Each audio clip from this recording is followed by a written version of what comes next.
बिस्मिल्लाहिर्रहमानिर्रहीम। अस्सलाम वालेकुम। कैसे हैं स्टूडेंट्स? उम्मीद है कि सब खैरियत से होंगे। लिसानुल हिसाब के नए लेक्चर के साथ हम मौजूद हैं। आज का हमारा टॉपिक है लॉज ऑफ लॉगरिथम। लॉगरिथम हम पढ़ चुके हैं। एक जनरल मैंने लेक्चर दे दिया है। जो स्टूडेंट्स अभी से ज्वाइन कर रहे हैं वो पहले लॉगरिथम को समझ लें, उसके बाद इन लॉग्स के लॉज पे आइएगा। आपके पास जनाब लॉगरिथम की 4 लॉज हैं और वन बाय वन मैं उनको लिखती भी हूँ और फिर उनको हम आज प्रूव करेंगे वो किस तरह से लेफ़्ट हैंड साइड्स जो हैं वो राइट हैंड साइड की इक्वल हैं। बिल्कुल जिस तरह से हम अलजबरा के फार्मूलाज पढ़ते हैं, हम कहते हैं जी a+b² इक्वल है इसके, तो ये किस तरह से है। ठीक है, तो आज हम प्रूव करते हैं लॉज ऑफ लॉगरिथम को। जी फर्स्ट लॉ है हमारे पास कि log of mn to the base a, इसको इस तरह से पढ़ेंगे log of mn to the base a is equal to log of m to the base a plus log of n to the base a। कैसे इसको याद रखना है? आपने याद रखना है कि जब log अप्लाई हो रहा हो ऐसे नंबर्स पे जो मल्टीप्लाई हो रहे हों तो आपने उनका सेपरेट log लेके ऐड कर लेना है। ठीक है, इसके इक्वल होता है। और जहाँ तक बात है बेस की, तो सेम बेस दोनों लॉग्स के साथ आ जाएगी, चाहे वो कोई भी बेस है। ठीक है जी, ये कॉमन लॉग के लिए पहला रूल है। ठीक है, LOG मैंने आपको बताया था कि कॉमन लॉग होता है और ये मैंने जनरल लॉगरिथम के लेक्चर में एक्सप्लेन कर दिया है। ठीक है, अब हम आते हैं जनाब इसके प्रूफ की तरफ। आपने सबसे पहले क्या करना है कि आपने देखना है कि राइट हैंड साइड को हम लेफ़्ट हैंड साइड के इक्वल किस तरह से कर सकते हैं।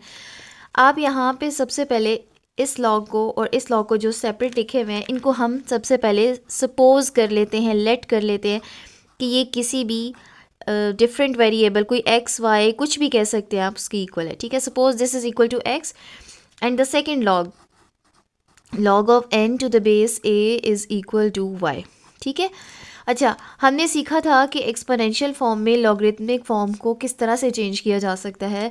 जो बेस का नंबर होता है वो बेस में ही रहता है, बाकी जो दूसरे दो नंबर्स हैं वो आपस में जगह चेंज कर लेंगे, यानी कि x आ जाएगा इसकी पावर में और m जो है वो राइट हैंड साइड पे चला जाएगा। सिमिलरली इसको आप जब लिखेंगे एक्सपोनेंशियल फॉर्म में तो बेस का a ही रहेगा, y आ जाएगा लेफ़्ट पे जो कि पहले राइट पे था और n आ जाएगा राइट पे जो कि पहले लेफ़्ट पे था। ठीक है जी, अच्छा अब आप देखें, आपने प्रूव ये करना है कि ये दोनों की एडिशन, यानी इन दोनों की सेपरेट एडिशन जो है वो इसके इक्वल है। और यहाँ पे आप देख सकते हैं लेफ़्ट हैंड साइड पे कि m और n दोनों मल्टीप्लाई हो रहे हैं। आपके पास इस वक्त जो फर्स्ट इक्वेशन और सेकंड इक्वेशन आई है इसमें m और n सेपरेटली लिखे हुए हैं। अगर आप इन दोनों इक्वेशंस को मल्टीप्लाई करें, मैं यहाँ एक स्टेटमेंट लिखती हूँ मल्टीप्लाइंग। मुझे प्रूव करना है, इसके लिए मैं किसी भी तरीके से लेफ़्ट हैंड साइड को लेकर राइट या राइट हैंड साइड को लेकर लेफ़्ट के इक्वल प्रूव करूँगी। अगर आपके पास इसके अलावा कोई दूसरा तरीका है और आप प्रूव कर सकते हैं तो आप ऐसे कर लीजिए। ठीक है, इक्वेशन 1 और इक्वेशन 2 को मल्टीप्लाई करना है। उससे क्या होगा, राइट हैंड साइड्स यानी कि m और n आपस में मल्टीप्लाई हो जाएंगे और हमारे पास ज़रा ये वाली फॉर्म बन जाएगी। ठीक है, इसी तरीके से अगर राइट हैंड साइड्स को मल्टीप्लाई किया है तो लाजमी बात है लेफ़्ट हैंड साइड्स भी आपस में मल्टीप्लाई हो जाएंगी, यानी a पावर x मल्टीप्लाई हो जाएगा a पावर y से। Dot represents multiplication. ठीक है जी, अब क्या होगा, एक्सपोनेंशियल लॉ ने हमें ये सिखाया कि जब बेसिस सेम हो और मल्टीप्लाई हो रही हो तो उनकी पावर्स ऐड हो जाती हैं। We can write this like a power x plus y is equal to mn। ठीक है जी, अच्छा अब यहाँ पे ज़रा एक बात समझ लें, लॉगरिथमिक फॉर्म को एक्सपोनेंशियल फॉर्म में भी चेंज किया जा सकता है और अगर आपके पास एक्सपोनेंशियल फॉर्म हो और आपको रिक्वायर्ड हो कि उसको लॉगरिथमिक फॉर्म में वापस लेके जाना है तो भी आप चेंज कर सकते हैं। इस वक्त मेरे पास एक एक्सपोनेंशियल फॉर्म लिखी हुई है, एक बेस है, उसकी कुछ पावर है और इक्वल है वो समथिंग के। ठीक है, तो मैं इसको अगर लॉग की फॉर्म बनाना चाहूँ तो कैसे बना सकते हैं, LOG लॉग, बेस का नंबर लॉग की बेस बन जाता है और बाकी दोनों वैल्यूज़ अपनी जगह चेंज कर देते हैं, यानी कि mn आ जाएगा लेफ़्ट पे और x प्लस y आ जाएगा राइट हैंड साइड पे। अब आप ज़रा देखिए, आपने सपोज़ किया हुआ था x जो है वो इसके इक्वल है। मैं रिप्लेस कर देती हूँ x को log of m to the base a के साथ और y को log of n to the base a के साथ, जैसा कि मैंने शुरू में सपोज़ किया था, क्योंकि मेरे पास जो वैल्यूज़ आनी चाहिए लास्ट में उसमें x y तो कुछ भी नहीं होना चाहिए क्योंकि x और y तो मैंने ख़ुद से सपोज़ किया ना। ठीक है, अब रिप्लेस करते हैं जी, बैक पुटिंग जिसको आप कह सकते हैं। x को मैंने log of m to the base a suppose किया हुआ था प्लस, और y को मैंने log of n to the base a suppose किया हुआ था। और आप देख सकते हैं कि this is what we have to prove. यही आपको प्रूव करना था कि log of mn जो है वो इक्वल है log of m to the base a plus log of n to the base a, and that is your proof. Second law है आपके पास कि log of m by n, अगर log एक ऐसे नंबर पे अप्लाई हो रहा है जिसका कोई न्यूमिनेटर और डिनोमिनेटर है तो वो इक्वल हो जाएगा log of numerator minus log of denominator के। ठीक है, दो लॉग्स होने चाहिए, जिस तरह प्लस वाले में दो लॉग्स अलग अलग से ऐड हो रहे थे। यहाँ पे स्टूडेंट्स जो सबसे बड़ी गलती करते हैं वो लिखते हैं जी log of m minus n। log of m by n is not equal to m log of m minus n, यानी कि आप log का log रहने देते हैं और m बाई n को सिर्फ m माइनस n कह सकते हैं। आप खुद सोचिए, कोई 1/2 सपोज़ कोई नंबर है वो 1 माइनस 2 के इक्वल हो सकता है? बिल्कुल भी नहीं। तो ये बात गलत होगी अगर आपने सिर्फ लिखा log सिंगल के साथ और m और n को माइनस कर दिया। log अप्लाई होगा सेपरेटली m पे, log अप्लाई होगा सेपरेटली n पे। फर्स्ट लॉ में भी इसी तरह से है, सिर्फ वहाँ पे प्लस था और यहाँ पे माइनस है। ठीक है, इसको भी याद रखना, बिल्कुल भी मुश्किल नहीं है। अब आते हैं जनाब इसके प्रूफ पे। आप दोबारा से इक्वेशंस को लेट कर लें, या अगर आप समझते हैं कि इसी एक ही स्टेप में काम हो रहा है तो हम दोबारा से रिव्यू करते हैं। जो आपके पास मैंने log की फॉर्म ली थी, सपोज़ किया हुआ था x के और फिर इक्वेशन 1 का नाम दिया, इसी तरह से log of n सपोज़ किया हुआ था y को और इक्वेशन 2 का नाम दिया। फर्स्ट वाले में हमने ले लिया था मल्टीप्लाइंग। ठीक है, अब चूंकि m और n डिवाइड हो रहे हैं इसलिए मैं यहाँ पे एक स्टेटमेंट लिखने जा रही हूँ। अगर आप दोबारा से लेट करके स्टार्ट करना चाहते हैं तब भी ठीक है। Dividing equation 1 by equation number 2, इससे क्या होगा? देखें, इक्वेशन 1 है हमारे पास a power x equal to m और a power y equal to n है इक्वेशन नंबर 2। अब मैं इनको डिवाइड करूँगी तो ये बनेगा a power x divided by a power y equal to m by n। ठीक है, राइट हैंड साइड्स डिवाइड हो जाएंगी और लेफ्ट हैंड साइड डिवाइड हो जाएगी।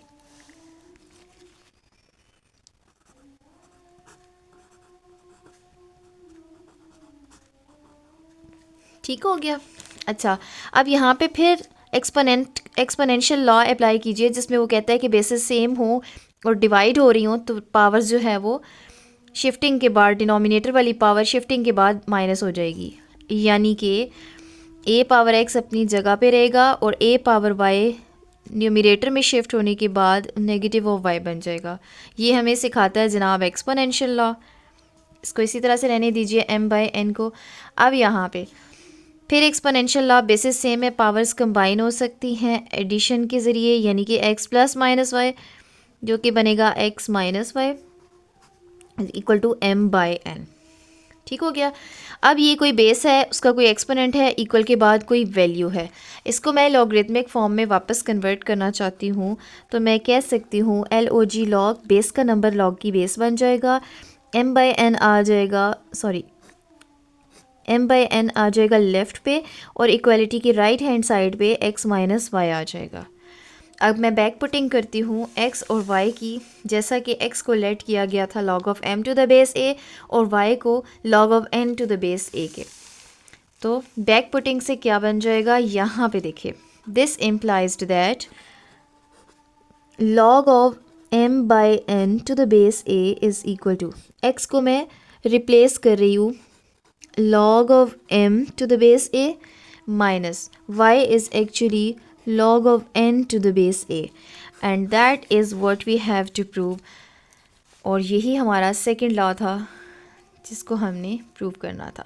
ठीक है जी, लेफ्ट हैंड साइड इक्वल आ गई राइट हैंड साइड के, और this is what we have to prove. Okay जी, लॉग का थर्ड लॉ ये कहता है कि लॉग अगर अप्लाई हो रहा है किसी ऐसे नंबर पे जिसकी कोई पावर भी है तो वो फर्दर पावर आ जाएगी स्टार्ट में और बाकी की बाकी वैल्यू एज इट इज़ रह जाएगी। ठीक है, अब इस चीज़ को आपने प्रूव करना है तो आप सबसे पहले अगेन इक्वेशन 1 से स्टार्ट लेंगे और मैं आपको रिकॉल करा देती हूँ इक्वेशन 1 क्या थी। देखें, हमने यहाँ पे a पावर x जो कि लॉगरिथमिक फॉर्म के बाद एक्सपोनेंशियल फॉर्म बनाई थी, वो है हमारे पास इक्वेशन नंबर 1, यानी कि a power x equal to m। मैं यहाँ से स्टार्ट लेती हूँ, a power x is equal to m as या सिंस या फ्रॉम इक्वेशन 1, कुछ भी जो भी आप कहना चाहते हैं, इस इक्वेशन को दोबारा से रिकॉल कराने के लिए कह दें। अच्छा, अब आप देखें जिसको आपने प्रूव करना है उस m के ऊपर कोई पावर मौजूद है, ठीक है, और वो n है। इस वक्त मेरे पास सिर्फ m है, तो मैं यहाँ पे क्या कहूँगी कि मुझे n चाहिए ना, ठीक है, पावर में, तो मैं इंट्रोड्यूस कराऊँगी ख़ुद से, और वो लाजमी बात है लेफ़्ट हैंड साइड पे लूँगी तो राइट हैंड साइड पे भी लेना पड़ेगा। Taking power n on both sides, ठीक है। इससे क्या होगा, लेफ्ट हैंड साइड पे a पावर x है, उसके ऊपर भी पावर लेनी है, और राइट हैंड साइड पे m है, उसके ऊपर भी पावर लेनी है।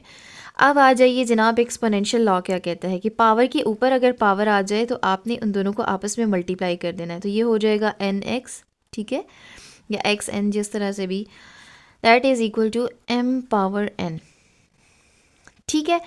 अब देखिए कोई बेस है, उसके ऊपर पावर है, और इक्वल के बाद कोई वैल्यू है। मैं इसको लॉगरिथमिक फॉर्म में कन्वर्ट करना चाहूँ तो LOG लॉग आ जाएगा, बेस वाली वैल्यू लॉग की बेस बन जाएगी, और ये वैल्यू चेंज हो जाएगी, m पावर n यहाँ आ जाएगा लेफ़्ट हैंड साइड पे, और यहाँ वाली वैल्यू nx कन्वर्ट हो जाएगी राइट हैंड साइड पे, ठीक है जी। ये होता है तरीका एक्सपोनेंशियल को फॉर्म को लॉगरिथमिक में चेंज करने का। अब आपने x वगैरह तो ख़ुद से लेट किए ना, ठीक है, ये चीज़ें तो कहीं भी नहीं थी, ये आपने ख़ुद से सपोज की थी। इसको मैं बैक पुटिंग कर लेती हूँ और आपको याद फिर से करा दूँ कि x असल में क्या था। देखिए x था आपके पास log of m to the base a, ठीक है। मैं रिप्लेस करती हूँ इस x को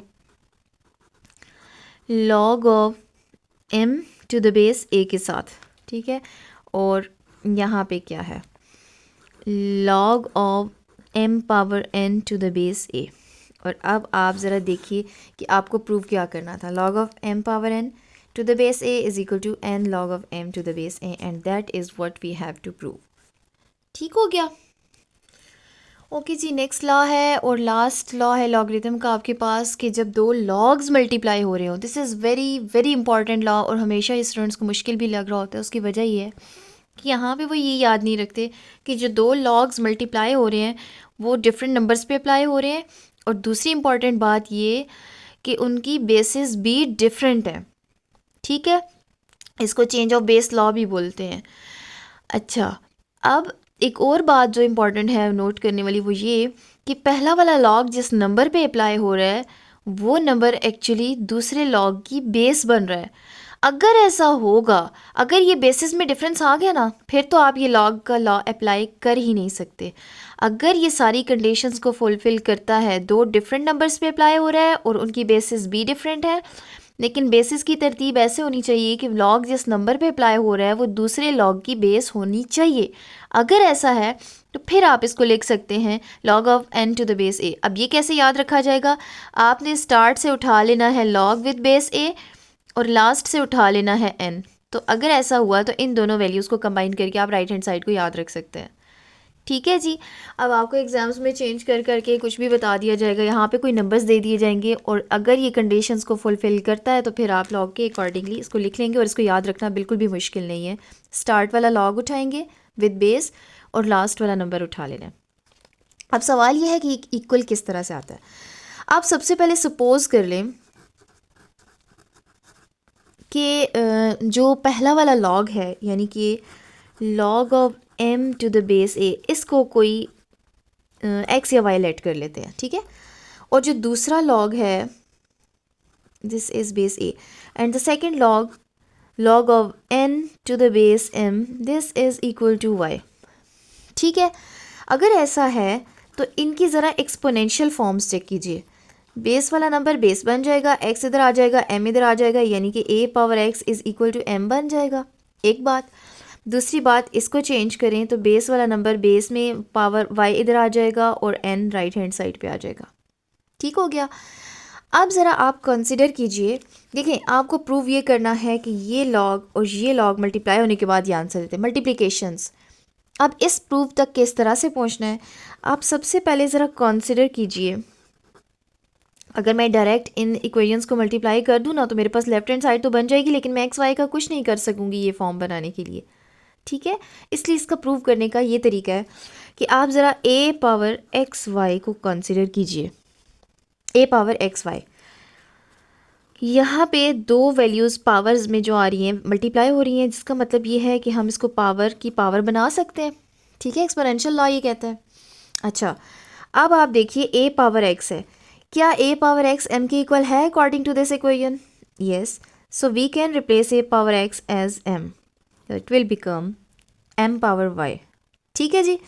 अच्छा, according to this equation what is m power y? This is actually equal to n। तो इसका मतलब ये हुआ कि a पावर x y जो है वो n के इक्वल है। ठीक है, अब ये बात मुझे किस तरह से काम आ सकती है प्रूव करने के लिए, इसको ज़रा आप वापस लॉगरिथमिक फॉर्म बनाइए। ये बेस है, ये उसकी पावर है और राइट हैंड साइड पे कोई वैल्यू है।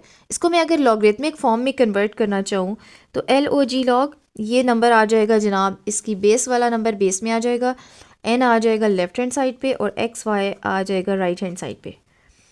मैंने स्टार्ट में आपसे ये कहा कि मुझे ये प्रूव करना है कि ये दोनों लॉग्स की मल्टीप्लिकेशन इसके इक्वल है, तो मैं इन दोनों इक्वेशंस जो मैंने लेट किए हैं इनको मैं मल्टीप्लाई तो कर लूँ, लेकिन मैं एक्स वाई का कुछ नहीं कर सकती इस तक पहुँचने के लिए, राइट हैंड साइड तक। लेकिन इस वक्त जो मैंने कंसिडर किया है, ये सारा काम जो मैंने किया है, ये असल में मुझे एक्स वाई फाइंड करने में हेल्प कर गया। अब आप क्या कीजिए कि आपने एक्स वाई को समझ लिया कि वो दरअसल इसके इक्वल है, तो मैं अब बैक पुटिंग करने जा रही हूँ जिसमें मैंने x को लेट किया हुआ था log of m to the base a और y को लेट किया हुआ था log of n to the base m। तो फिर देखिए क्या फॉर्म बनती है। This implies that log of n to the base a is equal to what was x? It was log of m to the base a into, and what was y? It was log of n to the base m। ठीक है, और आपको क्या prove करना था कि दो logs multiply हो रहे हैं जिनमें दोनों डिफरेंट नंबर्स हैं। पहले वाले लॉग की जो नंबर है जिस पे वो अप्लाई हो रहा है वो दूसरे वाले लॉग की बेस बन रहा है और वो इसके इक्वल है। आपने इसको कैसे करना है, फर्स्ट वाला लॉग उठा लेना है बेस के साथ और लास्ट वाला नंबर उठा लेना है। मैंने याद करने के लिए आपको यही ट्रिक बताई है, इसी तरीके से मैंने ख़ुद भी याद किया था। ठीक है, तो मैं अपने स्टूडेंट्स को भी आसान तरीका यही बताती हूँ। मुश्किल मुश्किल रट्टे लगा रहे होते हैं, बस थोड़ा सा कोई ट्रिक्स माइंड में रख लिया करें, याद रह जाते हैं। लॉज को याद ही करना पड़ता है, उसका रट्टा ही लगाना पड़ता है, उसका कोई और हल नहीं है। हाँ, अगर आपको प्रूफ याद है तो वेल एंड गुड। ठीक है जी, ये था इसका प्रूफ और यही आपको आज का टॉपिक यहाँ पे ख़त्म होता है। 4 लॉग के लॉज यहाँ तक कंप्लीट हो जाते हैं। मेरे ख्याल से ये काफ़ी है। नेक्स्ट वीडियो में इंशाल्लाह हम नेक्स्ट एक्सरसाइज को स्टार्ट करेंगे और फिर हम कुछ एग्जांपल्स, कुछ क्वेश्चंस को ऐसा सॉल्व करेंगे जिनमें ये लॉग के लॉज यूज़ हो रहे हों। यहाँ तक किसी भी किस्म का कोई भी क्वेश्चन, कोई भी क्वेरी हो, आप कमेंट सेक्शन में ज़रूर पूछिएगा। नेक्स्ट वीडियो तक अल्लाह हाफिज़।